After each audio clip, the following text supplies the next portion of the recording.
من يهده الله فلا مضل له ومن يضلل فلا هادي له ونشهد أن لا إله إلا الله وحده لا شريك له وأشهد أن محمدا عبده ورسوله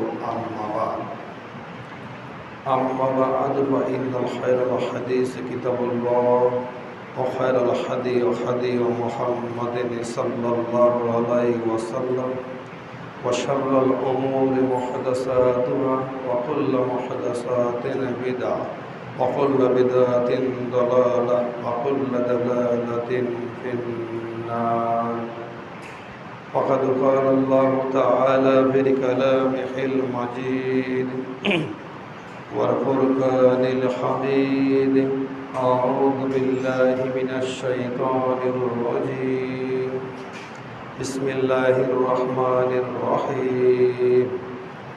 يا أيها الناس اتقوا ربكم الذي خلقكم من نفس واحدة وخلق منها زوجها وبث منهما رجالا كثيرا ونساء واتقوا الله الذي تساءلون به والأرحام إن الله كان عليكم رقيبا. يا أيها الذين آمنوا اتقوا الله حق تقاته ولا تموتن إلا وأنتم مسلمون. وقال الله تعالى في كلامه المجيد والفرقان الحميد: أعوذ بالله من الشيطان الرجيم. بسم الله الرحمن الرحيم. قل هل يستوي الأعمى والبصير أفلا تتفكرون. সূরা আনআম আয়াত নম্বর 50। عن أبي هريرة رضي الله تعالى عنه قال رسول الله صلى الله عليه وسلم: كل أمتي يدخلون الجنة إلا من أبى. قال رسول الله: ومن يأبى؟ قال: من أطاعني ودخل الجنة ومن عصاني فقد أبى. رواه البخاري. عن أنس رضي الله تعالى عنه قال رسول الله صلى الله عليه وسلم: طالب العلم فرجة على كل مسلمين. رواه ابن ماجه سند صحيح. عن حذيفة رضي الله تعالى عنه قال رسول الله صلى الله عليه وسلم: فضل العلم خير من فضل العبادات. رواه الترغيب سند صحيح. عن أبي هريرة رضي الله تعالى عنه قال رسول الله صلى الله عليه وسلم: ارفعوا العلم ويكثر الجهل. رواه البخاري মুসলিম। সম্মানিত উপস্থিতি, সমস্ত প্রশংসা মহান আল্লাহ তাআলার জন্য, যিনি আজকে আমাদেরকে এই জুমার দিনে দুনিয়াবী বিভিন্ন ব্যস্ততাকে দূর করে দিয়ে মসজিদে আসার, কিছু সালাত আদায় করার এবং কিছু কোরআন হাদিসের আলোচনা শোনার ও বলার জন্য তৌফিক দান করেছেন। আমরা সকলেই তেনার প্রতি আন্তরিকভাবে শুকরিয়া আদায় করি, বলি আলহামদুলিল্লাহ। শান্তি বর্ষিত হোক তেনার প্রতি, যিনি সাইয়্যিদুল মুরসালিন খাতাবুন নবী, মানবতার দূত, যার আনুগত্য ছাড়া জান্নাত পাওয়া যায় না, যার শাফাত ছাড়া জান্নাতের আশা করা যায় না, তেনার প্রতি আমরা সকলেই আন্তরিকভাবে দরুদ পাঠ করে বলি সাল্লাল্লাহু আলাইহি ওয়াসাল্লাম। সম্মানিত উপস্থিতি, আজকে এই জুমার দিনে খুতবার আলোচনার বিষয় বিদ্যা বনাম জাহেলিয়াত। বিদ্যা বনাম জাহেলিয়াত সম্পর্কে গুরুত্বপূর্ণ তথ্যবল সংক্ষিপ্তভাবে বিবরণের চেষ্টা করব ইনশাআল্লাহুল আজিজ। উল্লেখিত বিষয়ের উপর আলোচনা হওয়ার পূর্বে কিছু কথা, যেটা হচ্ছে মসজিদে আসলেই কি ফ্যানটাদের প্রয়োজন নেই, হ্যাঁ এটা বন্ধ করে দেন।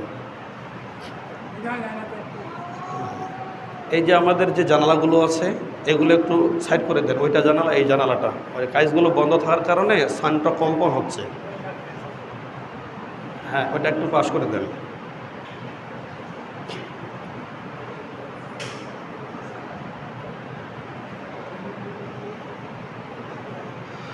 আলহামদুলিল্লাহ। সম্মানিত মুসল্লি আকরাম, বলছিলাম উল্লেখিত বিষয়ের উপর আলোচনা হওয়ার পূর্বে কিছু কথা। মসজিদের কিছু আদব রয়েছে, এই আদবটি আমি বলতে বাধ্য। আপনাদের ভালো লাগলেও আমি বলবো, আপনাদের খারাপ লাগলেও আমাকে বলতে হবে। রাসূলুল্লাহ সাল্লাল্লাহু আলাইহি সাল্লাম বলেছেন, 3 ধরনের মানুষ আছে যাদের উপরে আল্লাহ তাআলা লানত ঘোষণা করেন। বলেন নাউযুবিল্লাহ। কয় ধরনের? আমার কথা বুঝবার চেষ্টা করবেন এবং আমি মাঝে মাঝে কিন্তু আপনাদেরকে প্রশ্ন করব যে আসলে কথাটা ধরতে পারছেন কি না। রাসূলুল্লাহ সাল্লাল্লাহু আলাইহি সাল্লাম বলছেন, আল্লাহ তাআলা 3 শ্রেণীর মানুষের উপরে লানত করেন। কয় ধরনের? কয় শ্রেণীর? 3। এক, যে শ্রেণীর মানুষ মসজিদে এসে কোনো খুঁটিতে দেওয়ালে হেলান দিয়ে বসে। বলেন নাউযুবিল্লাহ। তাহলে মানুষ মসজিদে এসেছে নেকি করার জন্য, কিন্তু লানত হচ্ছে কার? আল্লাহ তাআলার। যদি শিষ্টাচার না থেকে থাকে, যদি আল্লাহ রাসূলের পদ্ধতি না থেকে থাকে। একটা শ্রেণীকক্ষে 50 জন ছাত্র রয়েছে, একটা শিক্ষক যখন ক্লাস নেবে, বাচ্চা যদি ওই ছাত্র যদি তার নিয়ম অনুযায়ী না বসে, যদি 2টা পা উঁচু করে বসে, বলুন সেই শিক্ষকই তার ওই যে ছাত্রকে আছে তার পানিশমেন্ট দিবে কি না? কি পানিশমেন্ট দিবে না? কারণ ওই ছাত্র তার নিয়ম অনুযায়ী বসেনি। তো ওই 50 জন ছাত্রের যেখানে শিক্ষক লেকচার দেয়, ওটার চেয়ে অনেক অনেক অনেক বেশি গুরুত্বপূর্ণ লেকচারের দ্বারাই মেম্বরে খুতবা দেয়। বলেন সুবহানাল্লাহ। তাহলে অবশ্যই এখানে আদর্শটা আমাদের ঠিক রাখা উচিত।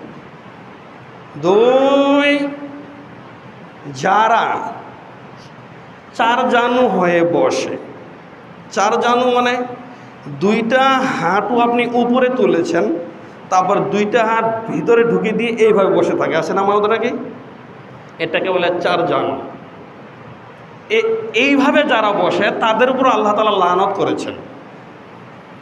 3, যারা বাড়িতে ওযু করার পরে যখন আসে মসজিদ পর্যন্ত বা মসজিদে আসার পরে এক হাতের ভিতরে আরেকটা হাতের আঙ্গুল এইভাবে ঢুকিয়ে দিলে, কথা বুঝতে পারছেন?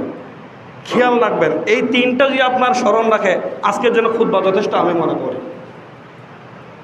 1, হেলান দিয়ে বসা নিষেধ। 2 হাঁটু উপরে উঠিয়ে তারপর হাতে ভরে দিয়ে বসা নিষেধ। 3, 2টা এই হাতের আঙ্গুলের ভিতরে এই হাত আঙ্গুলে প্রবেশ করে দেওয়া নিষেধ। কথা বুঝতে পারছেন? কেন এটা করেছেন এটা আল্লাহ তাআলাই জানেন। হয়তো এমন হতে পারে, যেটা মুহাদ্দিসে কেরাম বলেছেন, মানুষ যদি হেলান দিয়ে বসে তাহলে শয়তান তাকে অ্যাটাক করে সে ঘুমে আসন্ন হয়ে যায়। কি হয় না? মানুষ যদি 4 জানু হয়ে বসে তারপরে সে ঘুমন্ত অবস্থায় চলে যায়। এবং মানুষ যদি এক হাতের ভিতরে আরেক হাত আঙ্গুল ঢুকিয়ে দেয়, তাহলে যে কোনো মতে সে আঙ্গুল ফুটাতে পারে। কি ফুটাতে পারে না? অথচ আঙ্গুল ফুটালে ওযু চলে যাবে কথা চালু আছে, এ কথা মিথ্যা। তবে ওযু চলে যাবে এ কথা ঠিক নয়, কিন্তু আঙ্গুল ফুটালে শয়তানি কাজ। বলুন নাউযুবিল্লাহ। একজন যুবক সালাত আদায় করার পরে দাঁড়িয়ে এইভাবে শরীরটা ফুটা শুরু করলেন। তা আবু বকর রাদিয়াল্লাহু তাআলা আনহু পট করে তার হাতটা ধরে বসলো। বসো। কেন এইভাবে শরীর ফুটাচ্ছ কেন, মোড়াচ্ছ কেন? এটা শয়তানি কাজ।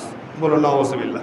তাহলে সালাত আদায় করতে আসলে আঙ্গুল ফুটানো, শরীর ফুটানো এটি একটি শয়তানি কাজ।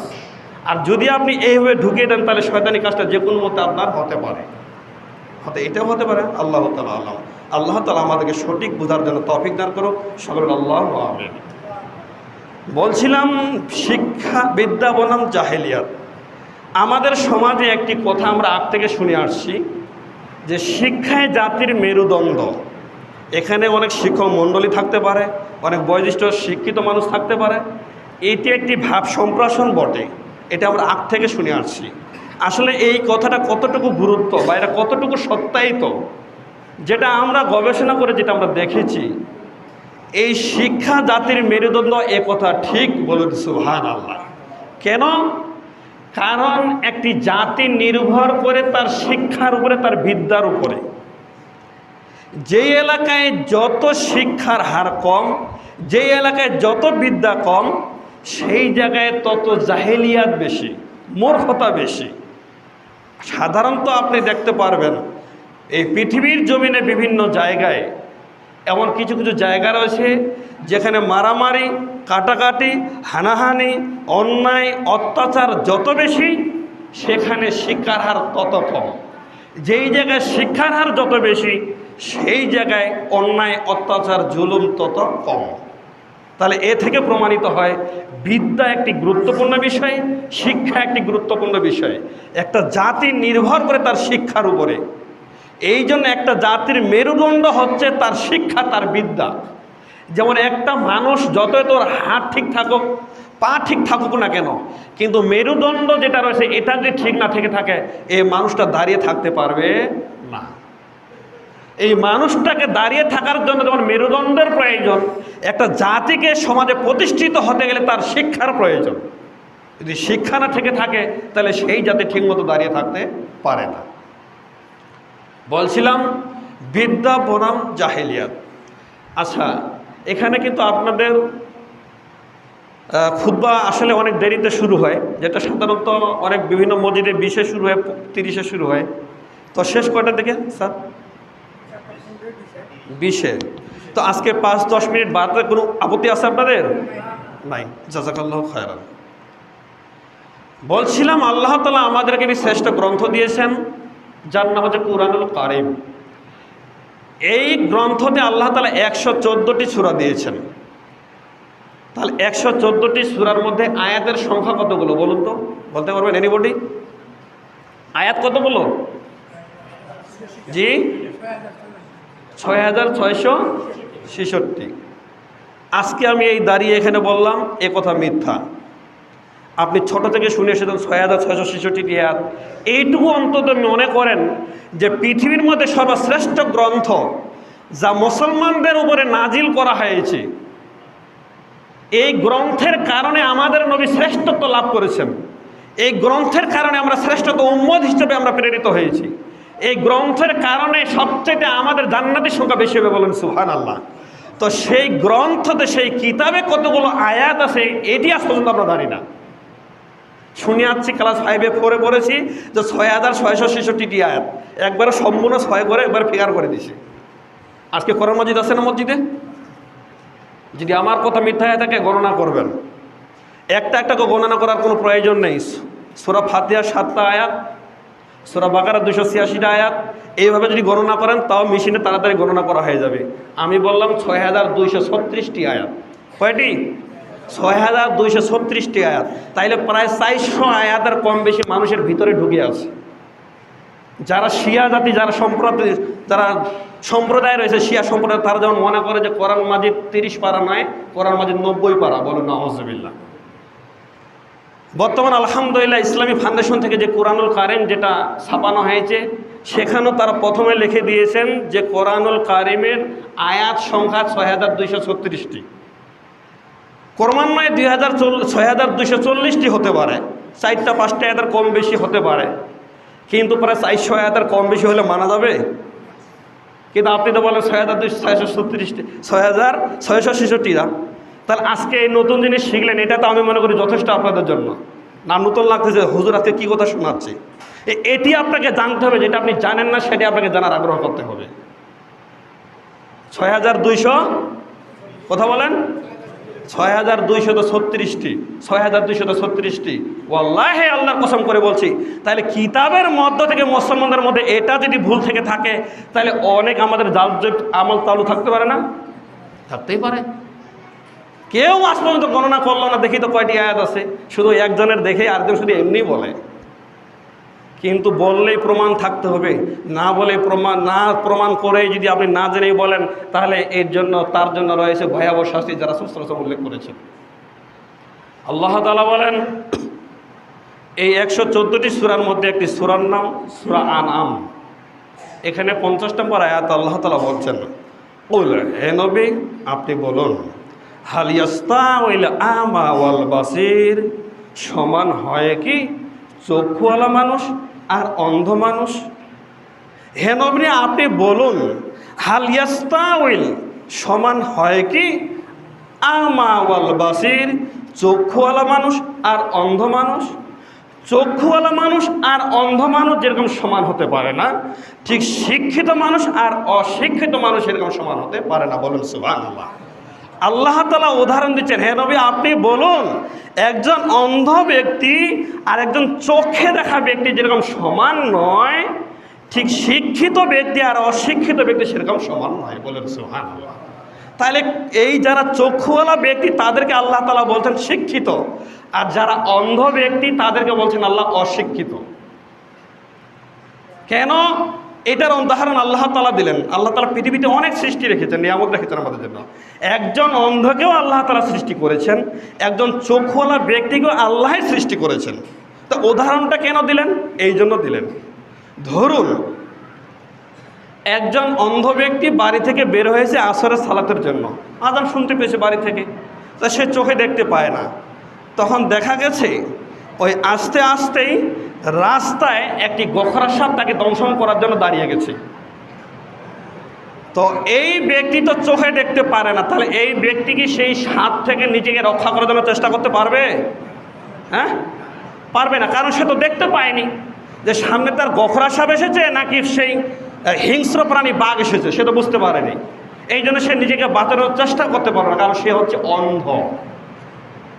আর আরেকজন ব্যক্তি এসেছে সালাত আদায় করার জন্য, বাড়ি থেকে বেরোতে সে চোখে দেখতে পেরেছে, সামনে একটি গোখরা সাপ তাকে দংশন করার জন্য যদি দাঁড়িয়ে যায়, তাহলে এই ব্যক্তি আপ্রাণ চেষ্টা করবে সেই সাপ থেকে নিজেকে বাঁচানো। কি চেষ্টা করবে না? কারণ এই ব্যক্তি সাপকে দেখতে পেয়েছে। তাহলে চোখওয়ালা ব্যক্তি আর অন্ধ ব্যক্তির মধ্যে একটা পার্থক্য কতটুকু হতে পারে? একটা সাধারণত বিষধর সাপের আমি উদাহরণ দিচ্ছি। ঠিক সমাজে যারা রয়েছে, মুরব্বী, মরল, মাতব্বর, মেম্বার, চেয়ারম্যান এবং অনেক ডিগ্রিধারী মানুষ, শিক্ষিত মানুষ যারা রয়েছেন, যাদের মাধ্যমে সমাজে কিছু উন্নয়নমূলক কাজ হবে, যাদের মাধ্যমে সমাজ সংস্কার হবে, এই ব্যক্তি রাস্তা দিয়ে যখন যাচ্ছে তখন রাস্তার সাইডে দাবা, ক্যারামবোর্ড, লুডু, পাশা, মাইকে অশ্লীল গান বাজিয়ে তার ভাইস্তা, তার ছেলে, তার নাতি অথবা তার ছোট ভাই এইভাবে অশ্লীল গান বাজিয়ে পিকনিকের আয়োজন করছে।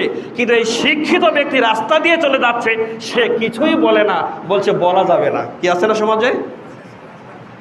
মানে সে শিক্ষিত ঠিকই, কিন্তু সে দেখেও না দেখার ভান করছে, মানে তার শিক্ষাটা অন্ধ হয়ে গেছে, সে চোখে দেখতে পারে না। যদি তার সন্তানকেও তো বলতো, যদি তার ভাইস্তাকেও বলতো, তাও তো কিছু না কিছু উপকার হতো, কিন্তু বলা নাকি যায় না, কারণ দেশের পরিস্থিতি অনুকূলে নেই, তাই বলা যাবে না। তা তুমি আগে তোমার ছোট ভাইকে বলো, তোমার ছোট ভাই যে দিন রাত ওখানে ক্যারাম বোর্ড খেলে, তুমি বলছো না কেন? তোমার তো বলা উচিত ছিল। রাসূল সাল্লাল্লাহু আলাইহি সাল্লাম বলেন, যারা ক্যারাম বোর্ড, যারা পাশা, লুডু যারা খেলবে, তারা শুকরের রক্তে তার হাতকে রঞ্জিত করে নেবে, বলুন নাউজুবিল্লাহ। তা আপনার ছেলে প্রতিদিন হাত তার শুকরের রক্ত রঞ্জিত করছে, আপনি কিছু বলছেন না কেন? তাহলে আপনি শিক্ষিত নয়। আপনি মাস্টার ডিগ্রি করেছেন, ওটাকে আল্লাহ তাআলা নাকচ করেছেন। তাই এই জন্য আল্লাহ তাআলা বলছেন, শিক্ষিত তারাই যারা চোখে দেখা মানুষের মতো, যারা শিক্ষিত হওয়ার পরে যারা দেখেও দেখে না, তারা শিক্ষিত নয়। এর পরের অংশে আল্লাহ তাআলা বলছেন, আফালা তাতাফাক্কারুন, তোমরা কেন চিন্তা ভাবনা করো না? আমি যে তোমাদেরকে বললাম যে অন্ধ মানুষ আর চোখওয়ালা মানুষ যেরকম পার্থক্য, ঠিক শিক্ষিত মানুষ আর অশিক্ষিত মানুষ সেরকম পার্থক্য, তোমরা এটা চিন্তা ভাবনা করো না কেন?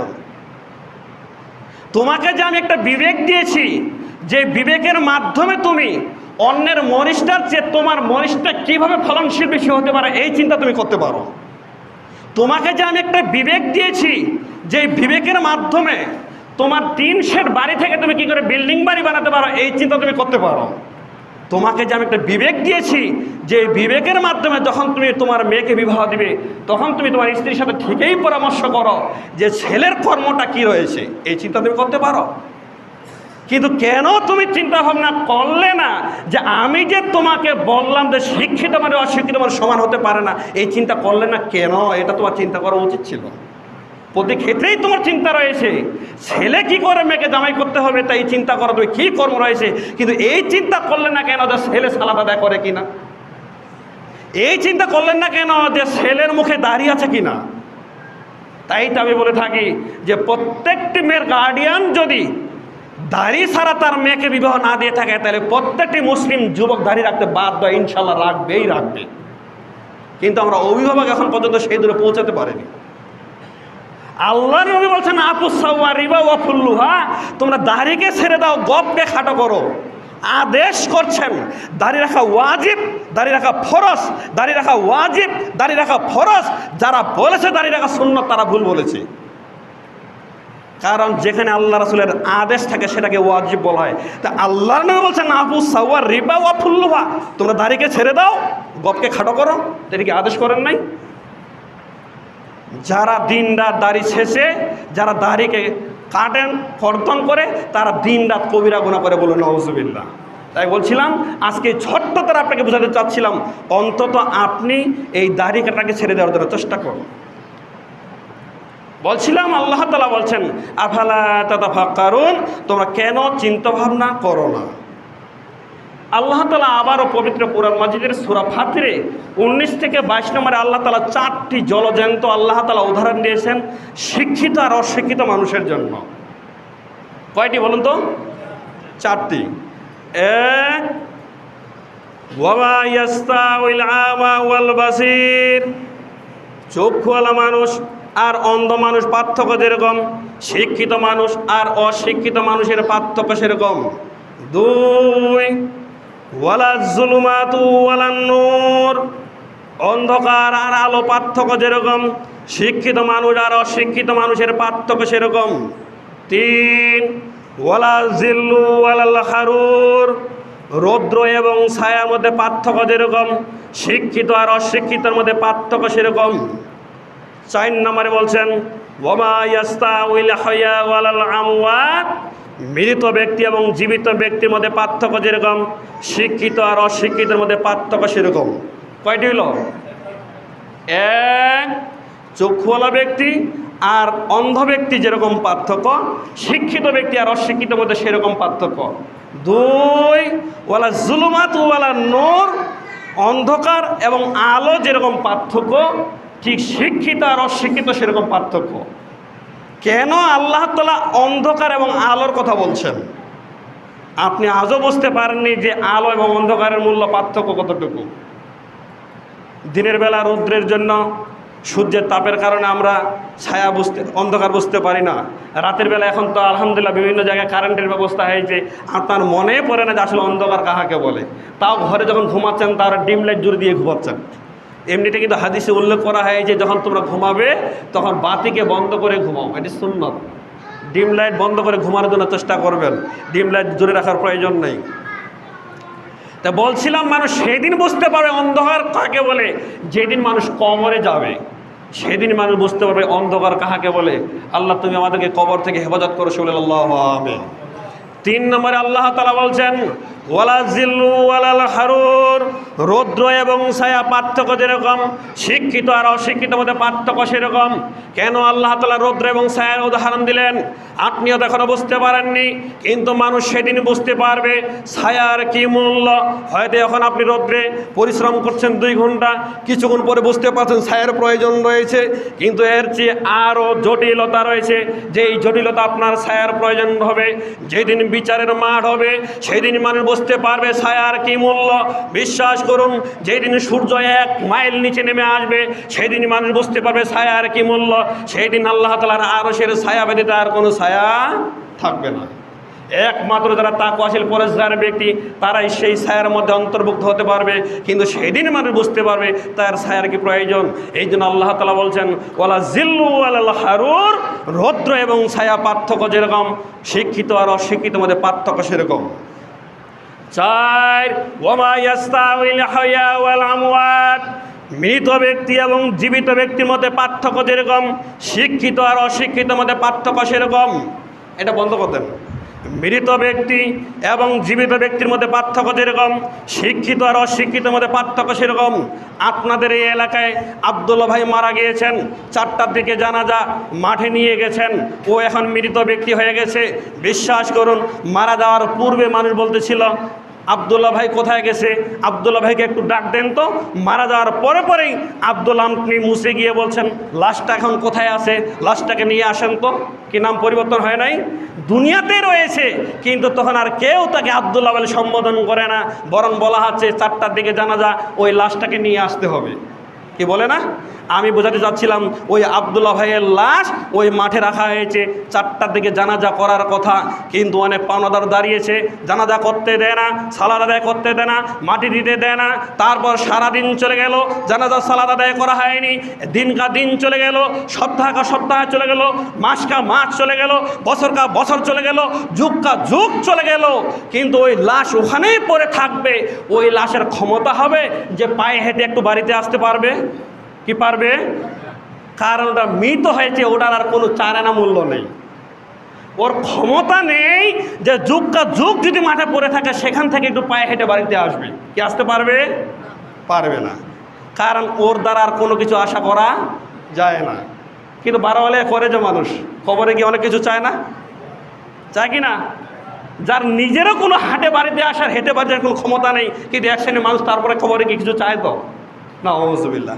বলছিলাম মৃত ব্যক্তি আর মানে জীবিত ব্যক্তির কথা বোঝাতে চাচ্ছিলাম। তাহলে একটা মৃত ব্যক্তি মাঠে পড়ে রয়েছে, তার ক্ষমতা নেই বাড়িতে আসার, কিন্তু যারা জীবিত ব্যক্তি যদি মাঠে আপনি রেখে দেন, ও কিন্তু রাত হতে হতেই সে বাড়িতে চলে আসবে। কি আসবে না? কারণ জীবিত ব্যক্তি এবং মৃত ব্যক্তির পার্থক্যটা আমি বোঝাতে চাচ্ছিলাম। একজন জীবিত ব্যক্তি সুবহানাল্লাহ বলতে পারে, একজন জীবিত ব্যক্তি আলহামদুলিল্লাহ বলতে পারে, একজন জীবিত ব্যক্তি আল্লাহু আকবার বলতে পারে, একজন জীবিত ব্যক্তি সালাত আদায় করতে পারে, একজন জীবিত ব্যক্তি সিয়াম পালন করতে পারে, একজন জীবিত ব্যক্তি অন্যায় দেখলে প্রতিবাদ করতে পারে, কিন্তু একটা মৃত ব্যক্তি দ্বারা কোনো আশা করা যায় না। তাহলে এই পৃথিবীতে যারা আমরা দেখতে পাচ্ছি হাঁটা চলাফেরা করছে ঠিকই, কিন্তু সিয়াম পালন করে না, সালাত আদায় করে না, তাহলে আপনি তাকে শিক্ষিত বলবেন? কারণ শিক্ষিত না, আল্লাহ তাআলা কিন্তু ওদেরকে শিক্ষিত বলেছেন। কাদেরকে? যারা বাস্তবায়ন করবে, যারা সিয়াম পালন করবে, যারা সালাত আদায় করবে, যারা জাহান্নাম থেকে বাঁচতে চাইবে। তা মানুষ চলাফেরা করছে কিন্তু সিয়াম পালন করে না, সালাত আদায় করে না, জাহান্নাম থেকে বাঁচতে চায় না, তাহলে সে আর শিক্ষিত নেই, সে মাস্টার ডিগ্রি হতে পারে, সেটা আল্লাহ তাআলা নাকচ করেছেন। আমি বোঝাতে চাইলাম সম্মানীয় মুসল্লি আকরাম, তাহলে মৃত ব্যক্তি এবং জীবিত ব্যক্তির যেটা পার্থক্য রয়েছে, ঠিক শিক্ষিত এবং অশিক্ষিতের মধ্যে পার্থক্য সেরকম রয়েছে। বলুন সুবহানাল্লাহ। এখন আমরা এখানে যারা রয়েছি, আমরা তো অনেকে মনে করছি যে তাহলে হুজুর তো অনেক শিক্ষিতর উদাহরণ দিয়ে দিলেন, এখন আমরা তো স্বাক্ষরটাও করতে শিখিনি, তাহলে আমাদের মনে কোনো মূল্য নেই। কিছু মানুষ এরকম মনে করতে পারে। এখন কারা শিক্ষিত আর কারা শিক্ষিত নয়, এই জন্য আল্লাহ তাআলা এটা দেখিয়ে দিচ্ছেন সূরা জুমার আয়াত নম্বর 9। এটাই হবে ওয়াজ। আল্লাহ তাআলা বলছেন, কুল, হে নবী আপনি বলুন, হাল ইয়াস্তাউইল্লাযীনা ইয়ালামুন ওয়াল্লাযীনা লা ইয়ালামুন। হে নবী আপনি বলে দিন, শিক্ষিত মানুষ আর অশিক্ষিত মানুষ সমান হতে পারে না। একজন শিক্ষিত মানুষ আর একজন অশিক্ষিত মানুষ সমান হতে পারে না। এখন কে শিক্ষিত আর কে অশিক্ষিত আপনি কি করে বুঝবেন? এই জন্য আল্লাহ তাআলা পরের অংশে বলছেন, ইন্নামা ইয়াতাযাক্কারু উলুল আলবাব, নিশ্চয়ই ওরাই শিক্ষিত যারা উপদেশ গ্রহণ করবে। বলুন সুবহানাল্লাহ।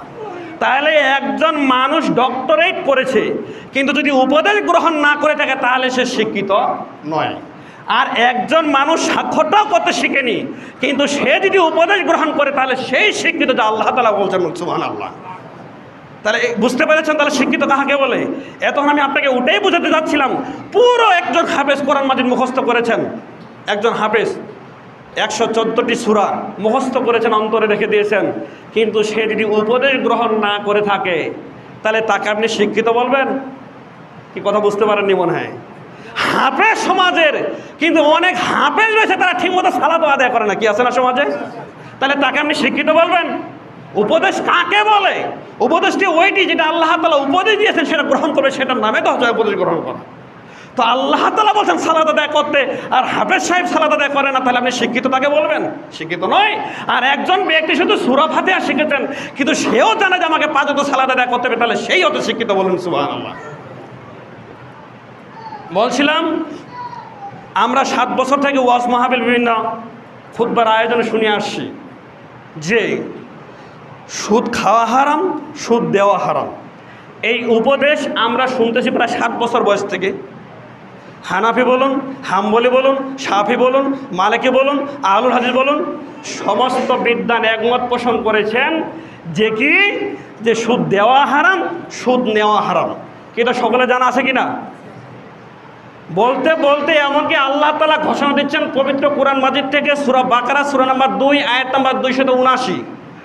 আল্লাহ তাআলা এমন একটি ভাষা ব্যবহার করেছেন, আল্লাহ তাআলা বলছেন যারা সুদ খাওয়াকে ছেড়ে দিবে না তাদেরকে তুমি জানিয়ে দাও আল্লাহ এবং রসুলের পক্ষ থেকে তার জন্য যুদ্ধ ঘোষণা করা হলো। বলুন নাউজুবিল্লাহ। পবিত্র পুরো কোরআন মাজিদে এমন কোনো কঠিন বাক্য আল্লাহ তাআলা ব্যবহার করেননি এই সুদখোরদের বিষয়ে যেটা ব্যবহার করেছেন। যুদ্ধের কথা বলেছেন, আল্লাহ এবং আল্লাহ রসুলের পক্ষ থেকে তার জন্য যুদ্ধ। আমার সাথে আপনাকে জিহাদ করা মানে আমি মানুষ, কিন্তু আল্লাহর সাথে যুদ্ধ করা কারো ক্ষমতা আছে? নেই। তো আল্লাহ তাআলা বলেন যারা সুদ খায় যদি তারা এটা না ছাড়ে তাহলে তাদেরকে বলো যে তারা যেন আল্লাহর সাথে যুদ্ধ করার জন্য যেন প্রস্তুত গ্রহণ করে। বলো নাউজুবিল্লাহ। কত কঠিন বাক্য দেখেছেন। রাসূল সাল্লাল্লাহু আলাইহি সাল্লাম বলছেন যারা সুদ খায় তাদের মধ্যে ৭০টি পাপের স্তর রয়েছে। সবচাইতে যেটি ছোট পাপের স্তর সেটা হচ্ছে মায়ের সাথে জেনা করা। বলুন নাউজুবিল্লাহ। সামান্য পরিমাণ যদি মস্তিষ্ক ঠিক থাকে, ব্রেন থেকে থাকে, তাহলে কোনো মানুষ তার মায়ের সাথে অন্যায় করতে পারে কি? পারবে? কথা বলেন না কেন? সামান্য তোমার যদি মেধা থেকে থাকে কোনো ব্যক্তির, তাহলে মায়ের সাথে অন্যায় করতে পারবে? পারবে না। কিন্তু যারা সুদ খায় ওটাই করে, যা আল্লাহর নবী বলেছেন। বলুন নাউজুবিল্লাহ। নিশ্চিত করেন মায়ের সাথে জেনা করলে যে পাপ হবে, যারা সুদ 1 টাকা খাবে তারা ওটাই করবে যা আল্লাহ রাসূল বলেছেন, নিশ্চিত করবে, এটাই চূড়ান্ত। আমি বলেছি না, এই যে ওনাকে ডেকে দেন, ওই বসতে দিবেন না, আপনি একটু সোজা বসেন তো আঙ্কেল, পাগুলো একটু নামাই দেন, পাগুলো। যারা সুদ খাবে তারা ওইভাবে গুনাহ করবে। আবার এদিকে 69টা কিন্তু পাপ রয়েছে। এটা উপরের, সবচেয়ে নিচের পাপটা হচ্ছে সুদ খাইলে মায়ের সাথে অন্য কাজে লিপ্ত হওয়া। তো এবং হানাফি, হাম্বলি, শাফি, মালিকি সকলে একমত সুদ খাওয়া হারাম, সুদ দেওয়া হারাম। তাহলে এটা আমরা 7 বছর থেকে শুনে আসছি, যখন বয়স 7 বছর। এরপরেও কি আমরা এই উপদেশ সকলে গ্রহণ করতে পেরেছি? শতকরা 98টা মানুষ সমাজে এই সুদের সাথে জড়িত রয়েছে আমার তদন্ত মতে। হয় সুদ খাচ্ছে কেউ সুদ দিচ্ছে। হয়তো সুদ কম খাওয়ার মানুষ আছে, কিন্তু দেওয়ার মানুষ কমপক্ষে 98 জন আছে। কি আছে না? এমন সিচুয়েশন তৈরি হয়েছে, মনে হচ্ছে লোন না নিলেই তার মেয়েকে বিবাহ দিতেই পারবে না, এমন একটা তার পরিস্থিতি। এমন সিচুয়েশন তৈরি হয়েছে যে লোন না নিলেই সে গরু ক্রয় করতে পারে না। অথচ কত ভয়াবহ পাপ এটা আপনি আদৌ বুঝতে পারেননি। আল্লাহ রাসূল সাল্লাল্লাহু আলাইহি ওয়াসাল্লাম বলেন সুদ দেওয়াও পাপ এবং সুদ খাওয়াও পাপ। এ থেকে আমাদেরকে ফিরে আসতে হবে। কারণ আল্লাহ তাআলা বলছেন ইন্নামা ইয়াতাযাক্কারু উলুল আলবাব, নিশ্চয়ই শিক্ষিত তারা যারা এই উপদেশ গ্রহণ করে। তাই আজকে শামীম বিন আনারুল আমি আপনাদেরকে বললাম যে এই সুদ খাওয়া হারাম, সুদ দেওয়া হারাম, এই উপদেশ যদি আপনি গ্রহণ করতে পারেন তাহলে আপনি শিক্ষিত। আর যদি আপনি গ্রহণ করতে না পারেন তাহলে মনে করুন আপনি এখনও শিক্ষিত হতে পারেননি। আপনি ডক্টরেট করেছেন, ওটা নাখোশ, ওটার চারানা মূল্য নেই। বলছিলাম 7 বছর বয়স থেকে আমরা শুনে আসছি রাসূল সাল্লাল্লাহু আলাইহি সাল্লাম বলছেন তোমার সন্তানের যখন বয়স হবে 7 বছর তখন তুমি বলো আব্বু আম্মু তুমি সালাত আদায় করো।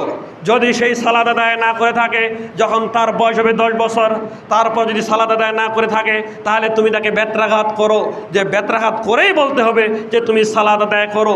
এরপরে যখন তার বয়স 15 বছর হবে, তারপরে যদি সালাত আদায় না করে থাকে তাহলে তার সাথে লাইন কেটে দাও। এটা আল্লাহর নবী আমাদেরকে নির্দেশ দিয়েছেন। এমন কোনো পিতা আমি আজ পর্যন্ত দেখতে পেলাম না যে কোনো বাবা তার সন্তান সালাত আদায় না করার কারণে তাকে বেত্রাঘাত করা হয়েছে। কি আপনি দেখেছেন নাকি? আপনারা কেউ দেখেছেন? মেট্রিক পরীক্ষায় ফেল করেছে এই জন্য বেত্রাঘাত করেছেন। মেট্রিক পরীক্ষা ফেল করেছে তাই আপনি বাড়ি থেকে টাকা তাড়িয়ে দিয়েছেন, অনেক দেখা গেছে, নজির আছে। কিন্তু 15 বছর বয়স হওয়ার পরও সালাত আদায় করেনি এমন কোনো পিতা দেখা যায়নি যে তাকে বাড়ি থেকে ত্যাগ করা হয়েছে। কি আছে? আপনাদের সমাজে আছে? অথচ আল্লাহর নবী বলেছেন 7 বছর হলে বলো আব্বু আম্মু তুমি সালাত আদায় করো।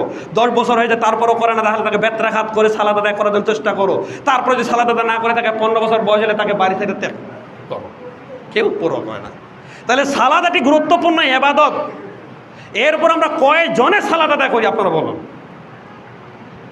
অথচ মিশকাতের 576 নম্বর হাদিসটা একটু খুলবেন। আবু যার গিফারি রাদিয়াল্লাহু তাআলা আনহু বলেন যে রাসূল সাল্লাল্লাহু আলাইহি সাল্লামের সাথে আমি একদিন শীতের মৌসুমে বের হলাম সফরে। যেই সময়ের মধ্যে গাছের পাতাগুলো কিছু হলুদ আকার ধারণ করেছে, কিছু পাতা ঝরে পড়েছে। তো যেতে যেতে আল্লাহর নবী একটি গাছের নিকটে চলে গেলেন। গাছের নিকটে গিয়ে একটি ডাল ধরে একটি ঝাঁকুনি দিলেন। যখন এই ঝাঁকুনি দিলেন তখন এই গাছের পাতাগুলো থরথর করে ঝরে পড়ল। আমাকে বলছেন, আবু যার। আমি বললাম, লাব্বাইক ইয়া রাসূলুল্লাহ, আমি উপস্থিত, আপনি বলুন। তখন রাসূল সাল্লাল্লাহু আলাইহি সাল্লাম বলছেন, তুমি কি দেখেছো গাছের পাতাগুলো কিভাবে ঝরে পড়লো? তখন আবু যার বলছে, ইয়া রাসূলুল্লাহ, আমি দেখেছি তো গাছের পাতাগুলো থরথর করে ঝরে পড়লো। তখন আল্লাহর নবী বলছেন, কোনো বান্দা যদি আল্লাহকে সন্তুষ্ট অর্জন করার জন্য সালাতে দাঁড়ায়, তাহলে তার জীবন থেকে এইভাবে থরথর করে তার পাপগুলোকে ঝরে দেওয়া হয়। বলুন সুবহানাল্লাহ। তাহলে দৈনিক 5 ওয়াক্ত সালাত যদি কোনো মানুষ আদায় করে থাকে, তাহলে তাকে 5 বার তাকে ক্ষমা করা হয়। বলুন সুবহানাল্লাহ। একজন ব্যক্তি ফল বিক্রেতা ছিলেন। একজন সুন্দরী মহিলা নারী এসেছেন ফল ক্রয় করার জন্য। তো এই নারী সুন্দরী, তাই ফল বিক্রেতা বলছেন, আচ্ছা ঠিক আছে, এর চেয়ে ফল আর ঘরের ভিতরে রয়েছে, আপনি সেখান থেকে নিতে পারেন। তা নারী বলছে, আচ্ছা ঠিক আছে, তাহলে সেখান থেকে দাও। তার ঘরের ভিতরে যখন ফল দেওয়ার জন্য গেছে, তখন এই দোকানদার এই নারীকে অন্যায় কাজের জন্য প্রস্তাব দিয়েছেন। যখনই অন্যায় কাজের জন্য প্রস্তাব দিয়েছেন, তখন এই নারী বলছেন, ইত্তাকিল্লাহ, তুমি আল্লাহকে ভয় করো। পৃথিবীতে কেউ যদি দেখতে না পায়, কিন্তু আল্লাহ সুবহানাহু ওয়া তাআলা দেখছেন। অতএব আমরা কখনো এই কাজ করতে পারি না। যখন এই কথা বলছেন, সাথে সাথে তার অন্তরে একটা ভীতি চলে এসেছে। সাথে সাথে ওই লোকটি, ওই দোকানদার সেখান থেকে দ্রুত গিয়ে আল্লাহর নবীর দরবারে গিয়ে বলছেন, ইয়া রাসূলুল্লাহ, আমি অন্যায় করেছি, আমি পাপ করেছি, আমাকে বিচার করুন, আপনি আমার শাস্তি প্রদান করুন। আল্লাহর নবী কিছু বললেন না। এরপরে কিছুক্ষণ পরে বলছেন, ইয়া রাসূলুল্লাহ, আমি অন্যায় করেছি, আমি পাপ করেছি, আপনি আমার বিচার করুন, আপনি আমার শাস্তি প্রদান করুন। আল্লাহর নবী কিছু বললেন না। কিছুক্ষণ পরে বেলাল রাদিয়াল্লাহু তাআলা আনহু আসরের সালাতের জন্য আযান দিয়ে দিলেন। তারপরে আল্লাহর নবী দণ্ডায়মান হলেন সালাতের জন্য, চলে গেলেন মসজিদে নববীর সালাত আদায় করার জন্য। সালাত আদায় করলেন, তার সাথে লোকটিও সালাত আদায় করলেন। সালাত শেষ হয়ে গেল। এই লোকটি আবারও বলছেন, ইয়া রাসূলুল্লাহ, আমি অন্যায় করেছি, আমি পাপ করেছি, আপনি আমার বিচার করুন, আপনি আমার শাস্তি প্রদান করুন। তখন রাসূল সাল্লাল্লাহু আলাইহি সাল্লাম বলছেন, তুমি কি আমাদের সাথে আসরের সালাত আদায় করনি? হ্যাঁ ইয়া রাসূলুল্লাহ, করেছি তো। তখন আল্লাহর নবী বলছেন, তোমার এই আসরের সালাতের কারণে আল্লাহ তাআলা তোমাকে ক্ষমা করে দিয়েছেন। বলুন সুবহানাল্লাহ। আমি বোঝাতে চাচ্ছিলাম, আল্লাহর নবী জিজ্ঞাসাও করলেন না যে তুমি কি পাপ করেছো। তাহলে মানুষ সালাত আদায় করলে তার পাপকে ক্ষমা করা হয়, যদি সেটি সগীরা গুনাহ হয়ে থাকে। আর ওই বেনামাজি বেকুব বলছে যে তুমি নামাজ পড়ছো তাতে কি হয়েছে, কিন্তু তোর চেয়ে আমার ইমানটা অনেক বড়। কি আছে না? বেনামাজি বেকুব বলছে, তারপর নাকি বলে ইমানটা বলে যা নামাজি ব্যক্তির চেয়েও বড়। আরে বেকুব, তুমি সারাদিনে যদি একটা যদি পাপ করে থাকো সেটা তোমার জমা থাকে, আর একটা নামাজি ব্যক্তি যদি 5.50টা যদি গুনাহ করে থাকে, আল্লাহ তাআলা তাকে 5 বার ক্ষমা করেন। বলুন সুবহানাল্লাহ। তাহলে পরিশেষে দেখা যায় ওই নামাজের গুনাহ থাকে না। এত গুরুত্বপূর্ণ এই সালাত। এরপরও আমি বলছিলাম, শোনেন মুসলিম একরাম, অনেক মানুষ এখন পর্যন্ত এই সালাতকে, এই নামাজকে তার জীবনে বাস্তবায়ন করতে পারেনি। তাহলে সে কি বাস্তবায়ন করলো, সে কি উপদেশটা গ্রহণ করলো? যদি বলতে চাচ্ছিলাম, সম্মানিত মুসলিম একরাম, একজন জমিদার মানুষ, সে ডক্টরেট করেছে বা মাস্টার্স কমপ্লিট করেছে, জমিদার মানুষ, তারপরে সে জমিদারি করে, আর তার বাড়িতে একজন কামাইল্লা 500 টাকা হাজিরা দেয়। তারপর এই হাজিরা 500 টাকা দিয়ে তার সংসার পরিচালনা করে। কিন্তু সেই জমিদার 5 ওয়াক্ত সালাত আদায় করে না, কোনো গুরুত্ব দিচ্ছেন না যে আমাকে সালাত আদায় করতে হবে। কিন্তু এই বয়স্ক, ওই বৃদ্ধা মানুষ 500 টাকা যে হাজিরা দেয়, সে 500 টাকা হাজিরা দিয়ে সংসার পরিচালনা করে, তারপর সে নিজের জীবনে 5 ওয়াক্ত সালাত বাস্তবায়ন করে। আপনি এখন বলেন, শিক্ষিত ওই জমিদার না এই কামাইল্লা? কামাইল্লা শিক্ষিত, সে ডক্টরেট করতে পারে ওই জমিদার মানুষ, কিন্তু সে শিক্ষিত নয়, কারণ সে উপদেশ গ্রহণ করেনি। আর এই কামাইল্লা 500 টাকার হাজিরা সে উপদেশ গ্রহণ করেছে, সেই হচ্ছে শিক্ষিত। বলেন সুবহানাল্লাহ। বলছিলাম, সম্মানিত মুসলিম একরাম, উপদেশ যারা গ্রহণ করবে তারাই হচ্ছে শিক্ষিত। কারণ আল্লাহ তাআলা বলছেন, ইন্নামা ইয়াতাযাক্কারু উলুল আলবাব, নিশ্চয়ই শিক্ষিত তারা যারা উপদেশ গ্রহণ করে। এখন আমাদের সমাজে এখন দেখা গেছে কিছু শ্রেণীর যারা গরিব শ্রেণীর মানুষ রয়েছে, তাদের সাথে এটা বেশি সম্পৃক্ত। 500 টাকা 400 টাকা হাজিরা দিয়ে 700 টাকা ইনকাম করে নদীতে গিয়ে বালু তুলে, এত পরিশ্রম করে, সংসার পরিচালনা হালাল উপার্জন করে চলার চেষ্টা করে, কিন্তু সালাতও আদায় করে, কিন্তু দেখা যায় তার জীবনে একটি বদ নেশার আছে, সেটা যে গুলের সাথে জড়িত রয়েছে। কি আছে না সমাজে? আছে কি না? কারণ এটা সাউন্ড পাওয়া যাবে না, কারণ আপনারাও তো অনেকেই আছেন। গুল তামাক জর্দা এটি হারাম, সামনে মুসলি একরাম। এখন দেখবেন যে বলবেন হুজুর আপনি বলছেন হারাম, ওই হুজুর তো বলছে এটা মাকরু, তাহলে আমরা কোনটাকে মানব? আমি বলছিলাম ওই হুজুরের বিদ্যা কম, তাই কারণ রাসূল সাল্লাল্লাহু আলাইহি সাল্লাম বলছেন কুল্লু মুশকিরিন হারামুন, প্রত্যেকটি নেশাদার দ্রব্য হারাম। যদি গুল নেশাদার দ্রব্য হয়ে থাকে তাহলে হারাম, যদি তামাক নেশাদার দ্রব্য হয়ে থাকে তাহলে সেটি হারাম, যদি সিগারেট নেশাদার দ্রব্য হয়ে থাকে তাহলে হারাম, যদি ইয়াবা নেশাদার দ্রব্য হয়ে থাকে তাহলে এটি হারাম, যদি মদ নেশাদার দ্রব্য হয়ে থাকে তাহলে এটি হারাম। যত পৃথিবীতে নেশাদার দ্রব্য রয়েছে সমস্ত নেশাদার দ্রব্যই হারাম, যা আল্লাহ রাসূল ওই একটি বাণী দ্বারা বলেছেন যে কুল্লু মুশকিরিন হারামুন, প্রত্যেকটি নেশাদার দ্রব্যই হচ্ছে হারাম। এরপরেও আবারও ভালো করে বোঝানোর জন্য আল্লাহ নবী আরেকটি হাদিস বললেন কি, যেই বস্তু এক মুষ্টির বেশি খেলে মস্তিষ্ক বিকৃত হয় সেটি সামান্য খাওয়া হারাম। তাহলে গুলটা যদি আপনাকে এক মুষ্টির বেশি আমি খাইয়ে দিতে পারি, তাহলে বলুন আপনার মস্তিষ্ক বিকৃত হবে কি না? কি বিকৃত হবে না? কি কথা বলুন? এক মুষ্টির বেশি গুলটা মুখে যদি ঢুকে খাইয়ে দেওয়া হয় তাহলে এটি মাথাটা বিকৃত হবে না?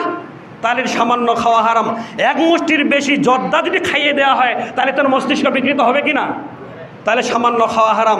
এক মুষ্টির বেশি সিগারেট খাওয়ার পরেও যদি তার মস্তিষ্ক বিকৃত হয় তাহলে সেটা সামান্য খাওয়া হারাম।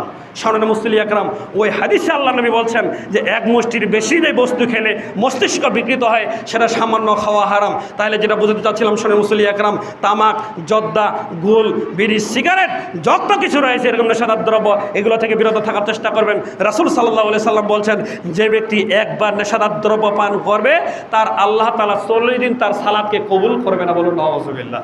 তাহলে আপনি এদিকে সালাতও আদায় করছেন, আবার হালাল ইনকাম করছেন ঠিকই, কিন্তু আপনি গুল খাচ্ছেন, আপনার সালাত কবুল হচ্ছে কিনা আল্লাহ তাআলাই জানেন, আপনি তো জানেন না। খুবই সাবধান। আজকে যদি গুলটাকে ছেড়ে দেন আপনার জীবনে কল্যাণ আসবে। আজকে গুলটাকে ছেড়ে দেন আপনার স্বাস্থ্যের উপকারিতা হবে। বিশ্বাস করুন আপনার এহকালও কল্যাণ, পরকালে কল্যাণ। এখন বলছেন হুজুর, কেউ বলছে মাকরু, কেউ বলছে হারাম, আমি কোনটাকে মানব? এখন আমি আপনাকে একটা থিওরি দিয়ে, যুক্তি দিয়ে বোঝাতে চাচ্ছি।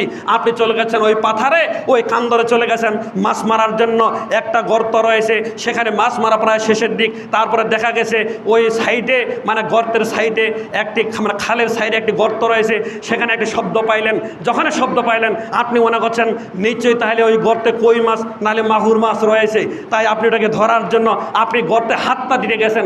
যখন হাতটা দিবেন তখন একজন বলছে ভাই ওখানে হাতটা দিয়েন না। কেন? কারণ আমি দেখেছি ওখানে সাপ আছে। তাহলে বলুন আপনি আর হাতটা দিবেন ওখানে? কি দিবে না? সামান্য জীবনের ঝুঁকির কারণে আপনি ওই গর্তে হাতটা দিচ্ছেন না, কারণ আপনার ভিতরে সন্দেহ ঢুকে গেছে। তাই এক হুজুর বলছে হারাম, এক হুজুর বলছে মাকরু। যেখানে জান্নাত জাহান্নামের বিষয়ে, এখানে এত বড় সন্দেহের মধ্যে আপনি কিভাবে জড়িত থাকতে পারেন? সন্দেহের কারণে আপনি গর্তে হাতটা দিচ্ছেন না, যেখানে সাপ থাকতে পারে, মাছ থাকতে পারে, আপনার ভিতরে সন্দেহ ঢুকে গেছে। তাই এটি হারাম হতে পারে বা মাকরু হতে পারে, এত বড় সন্দেহের মধ্যে পড়ে গেলেন, এরপরে আপনি তাহলে এইভাবে গুলটা খাচ্ছেন কেন? এখন যদি মনে করে থাকেন তাহলে আমি একটু গর্তটা খুঁড়ে দেখবো যে আসলে মাছ রয়েছে না কোদাল রয়েছে, মাছ রয়েছে না সাপ রয়েছে, তাহলে বাড়ি থেকে একটি কোদাল এনে আপনি তারপর গর্তটা খুঁড়ে আপনাকে দেখতে হবে। কি দেখবেন না যে আসলে মাছ রয়েছে না সাপ রয়েছে?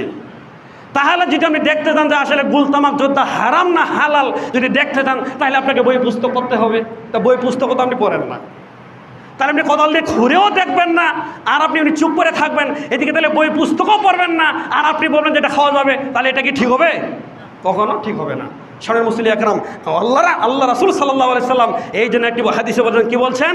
তোমরা ওই আইলে ছাগল চড়াইও না, ওই আইলে ছাগল চড়াইও না। আচ্ছা, আইলের যে ঘাস, এটা কি ছাগলের জন্য হালাল না হারাম? কি কথা বলতে পারছেন না মনে হয়? আইল চিনেন না? আইল আপনাদের আছে না খটুবাড়ির? আইলের ঘাসটা ছাগলের জন্য হালাল না হারাম? হালাল। কিন্তু আল্লাহ বলছেন ওই আইলে ছাগল চড়াইও না, যেই আইলে ছাগল চড়াইলে ক্ষেতের মধ্যে মুখ দিতে পারে। বলুন সুবহানাল্লাহ। কি বুঝলেন? আল্লাহ কি আসলে ছাগলের কথা বলছেন আল্লাহ নবী? এটা উদাহরণ দিয়েছেন, মানে যেই আইলে ছাগলটা চড়াইলে যে কোনো মুহূর্তে ক্ষেতের মধ্যে মুখ দিতে পারে, তো ক্ষেতটা তো তার জন্য হারাম। কি হারাম না? তাইলে আপনি ওটার সাথে, মানে আল্লাহ বোঝাতে যাচ্ছেন যে আপনি ওটার সাথে জড়িত থাকিয়েন না, যেটার সাথে জড়িত থাকলে আপনি হারামের মধ্যে পড়ে যেতে পারেন। তাই আপনি এই গুলটা এটি হালাল না হারাম সন্ধ্যার মধ্যে পড়ে গেছেন, তাহলে এইখানে আপনি যে কোনো মধ্যে যদি আপনি হারামের মধ্যে পড়ে যেতে পারেন, তাহলে আপনি কী করে জড়িত থাকতে পারেন? সামনে মুসলিম একরাম ওই আইল থেকে যেন ছাগল চড়ানো নিষেধ, তাই যেখানে সন্দেহ থাকবে সেখানে বিরত থাকা সেটা সবচেয়ে উত্তম হবে। তাই বলছিলাম সামনে উপস্থিতি, আল্লাহকে বলছি তুমি রহমান, তুমি দয়াবান, তুমি গাফুরুর রহিম, তুমি আমাদেরকে আল্লাহ রসুলের পদ্ধতি অনুযায়ী জীবন পরিচালনা করার জন্য তুমি তাওফিক দান করো, আল্লাহ আমিন। তুমি আমাদেরকে আল্লাহ রসুলের পদ্ধতি অনুযায়ী এলেম অর্জন করার জন্য এবং উপদেশ গ্রহণ করার জন্য তুমি আমাদেরকে তাওফিক দান করো, সকলে আল্লাহ আমিন। সামনে মুসলিম একরাম, আপনারা দেখছেন বর্তমান সোশ্যাল মিডিয়াতে যে আমাদের ইরানের প্রেসিডেন্ট মারা গেছেন, যার নাম হচ্ছে ইব্রাহিম রাইসি, আপনারা শুনেছেন না অনেকেই? আসলে বিদ্যা কম হলে যেটা হয়, আমাদের বাংলাদেশের অনেকে যারা মুসলিম আমরা দেখেছি, যারা মুসলিম দাবি করছে, তাদের ফেসবুক আইডিতে তাদেরকে নিয়ে শহীদের ঘোষণা দিচ্ছে। আবার শহীদের ঘোষণা তো দিচ্ছে আবার জান্নাতের জন্য দোয়া করছে, আল্লাহ তাকে তুমি জান্নাতে মাকামে দান করো, এইভাবে তার ফেসবুক আইডিতে লিখছেন। কিন্তু বিশ্বাস করুন, শিয়া সম্প্রদায় এমন একটি শিয়া সম্প্রদায় রাফেজি, তারা কখনো মুসলিম হতে পারে না, তারা কাফের। স্বয়ং পৃথিবীর মধ্যে সর্বশ্রেষ্ঠ মানুষ যার নাম হচ্ছে মোহাম্মদ সাল্লাল্লাহু আলাইহি সাল্লাম, তিনিও তিনার মায়ের কবরের পাশে দাঁড়িয়ে তার মায়ের যেন দোয়া করছিলেন। এমত অবস্থায় আল্লাহ তাআলা আয়াত নাজিল করলেন, তোমার মায়ের জন্য তুমি দোয়া করতে পারবা না, কিন্তু তুমি কান্নাকাটি করতে পারবা, কারণ তার মা মুসলিম অবস্থায় মারা গেছেন, এমনটা বোঝা যায় না। তাহলে এ থেকে প্রমাণিত হয় যে তাহলে কোনো কাফের মুশরিকের জন্য দোয়া করাটা হারাম। তাহলে শিয়া রাফেজি হচ্ছে কাফের। তারা বলছে কোরআন মাজিদ 30 পারা নাই, তারা বলছে কোরআন মাজিদ 90 পারা, তাহলে তারা কাফের। তারা সূরা অনেক বিকৃত করেছে এবং সূরাতে অনেক সূরা তারা নতুন নতুন সূরা তৈরি করেছে, তাহলে তারা কাফের। তারা আবু বকর রাদিয়াল্লাহু তাআলা আনহুকে মানেন না, তারা এবং উসমান রাদিয়াল্লাহু তাআলা আনহু, ওমর রাদিয়াল্লাহু তাআলা আনহুকে মানেন না, বরং তাদেরকে গালিগালাজ করেন, তাহলে তারা কখনো মুসলিম হতে পারেন না। এবং পৃথিবীর মধ্যে সর্বশ্রেষ্ঠ নারীদের মধ্যে থেকে একজন নারী, যার নাম হচ্ছে উম্মুল মুমিনিন আয়েশা রাদিয়াল্লাহু তাআলা আনহা, মা আয়েশা রাদিয়াল্লাহু তাআলা আনহা। যেই আয়েশা রাদিয়াল্লাহু তাআলা আনহার সদা ও পবিত্রতার জন্য, সে নিষ্পাপের জন্য আল্লাহ তাআলা কোরআন মাজিদে আয়াত নাজিল করেছেন। সেই আয়েশা রাদিয়াল্লাহু তাআলা আনহাকে নিয়ে ওনারা আশুরায়ে মুহররমের দিনা একটি ছাগল ক্রয় করে, হলুয়ান ছাগল, তারপর তাকে বলছেন এটা হচ্ছে আয়েশা, নাউজুবিল্লাহ, এবং সেখানে মারপিট করা হয়। মারপিট করতে করতে সেই ছাগলকে হত্যা করা হয়। তারা মনে করছে যে আমরা আয়েশাকে হত্যা করতে পেরেছি, নাউজুবিল্লাহ। তাহলে তাদের আকীদা কত পথভ্রষ্ট। আর তারা মারা গেলে আপনি তাকে জান্নাতের জন্য দোয়া করছেন, তাই আপনার বিদ্যা বুদ্ধি কত কমে গেছে, আপনি বুঝতে পেরেছেন বিষয়টা? তারা বলছে যে আল্লাহ তাআলা জিবরিল আলাইহিস সালামকে ওহী নিয়ে পাঠালেন আলীর উপরে প্রেরণ করার জন্য। তো জিবরিল আলাইহিস সালাম আস্তে আস্তে স্মরণ হারিয়ে ফেলেছে, তাই ওহীটা তিনি মুহাম্মদ সাল্লাল্লাহু আলাইহি ওয়াসাল্লামের উপরে প্রেরণ করেছেন, নাউজুবিল্লাহ। তাহলে কত তারা এই আকীদাগতভাবে ত্রুটির মধ্যে রয়েছে, তারা কাফের। তারা আল্লাহর নবীকে শ্রেষ্ঠত্ব নবী হিসেবে তারা বিশ্বাস করেন না। তারা আজানটা দিচ্ছেন, নেটে সার্চ দিবেন তো শিয়াদের আজান দেখবেন। আমরা যে বলি যে আশহাদু আন্না মুহাম্মাদার রাসূলুল্লাহ, এটা বলি না আমরা আজানের সময়? ওনারা বলে যে আশহাদু আন্না মুহাম্মাদার রাসূলুল্লাহ, বলার পরে ওনারা আবারও বলে আশহাদু আল্লাহ আলী খলিফাতুল্লাহ। তারা মুহাম্মদের নামের চেয়ে খলিফা হিসেবে আলীকে তারা প্রাধান্য দিচ্ছে বেশি। তাহলে আলীকেই তারা মনে করছে তিনি শ্রেষ্ঠত্ব। তাহলে মুহাম্মদ সাল্লাল্লাহু আলাইহি সাল্লামকে যদি শ্রেষ্ঠ নবী হিসেবে কেউ না মানে, তাহলে সে কি মুসলিম থাকবে? থাকবে না। আর অথচ আমাদের সমাজে আমরা একজন শিয়া রাফেজি মারা গেছেন বিমান বিধ্বস্ত কারণে, কি কারণে হয়েছে সেটা আল্লাহ তাআলাই জানেন। কিন্তু কথা হচ্ছে আমরা তাদেরকে শহীদি ঘোষণা দিচ্ছি, আমরা তাকে জান্নাতে পাঠানোর জন্য দোয়া করছি, এটি হারাম, এটা করা যাবে না। অবশ্যই তিনি ফিলিস্তিনিদের জন্য যদি কোনো ভালো কোনো কাজ করে থাকেন, তাহলে অবশ্যই এটা হতেই পারে, কারণ আল্লাহ তাআলা বিভিন্ন মানুষের ভালো কাজ করাতে পারেন। আপনি রংপুরে অপারেশন করাতে গিয়েছেন আর দেখেছেন একটা হিন্দু আপনার অপারেশন করেছে, হার্ট অপারেশন, আপনি গরিব মানুষ দেখে আপনার কাছে পয়সায় নেয়নি, কেমন হতে পারে না? তাই বলে হিন্দুর জন্য আপনি জান্নাতের জন্য দোয়া করবেন? হতে পারেন না। তাই ওটাই আপনাকে বোঝাতে চাচ্ছিলাম, খারাপ মানুষের মাধ্যমে আল্লাহ তাআলা মুসলমানদের সহযোগিতা করে নেন, বিভিন্ন হাদিস দ্বারা বোঝা যায়। সামনে মুসলিম একরাম, তাই শিয়া রাফেজি তাদের কখনো মুসলমান তারা হতে পারে না, এই আকীদা পোষণ করতে হবে। আল্লাহকে বলছি তুমি রহমান, তুমি দয়াবান, তুমি গাফুরুর রহিম। হে আল্লাহ, তুমি আমাদের ফিলিস্তিনে যে মুসলমান ভাই বোনেরা রয়েছে তাদেরকে তুমি এই পৃথিবীতে মানুষের মাধ্যমে যত উপকার নেওয়ার প্রয়োজন হয় তুমি তাদের দ্বারা তাদেরকে সহযোগিতা করো, আল্লাহু আমিন, এবং তাদেরকে তুমি হেফাজত করো, আল্লাহু আমিন। এ বলে আজকের জুমার খুতবা শেষ করছি। সাল্লাল্লাহু আলাইহি ওয়াসাল্লাম।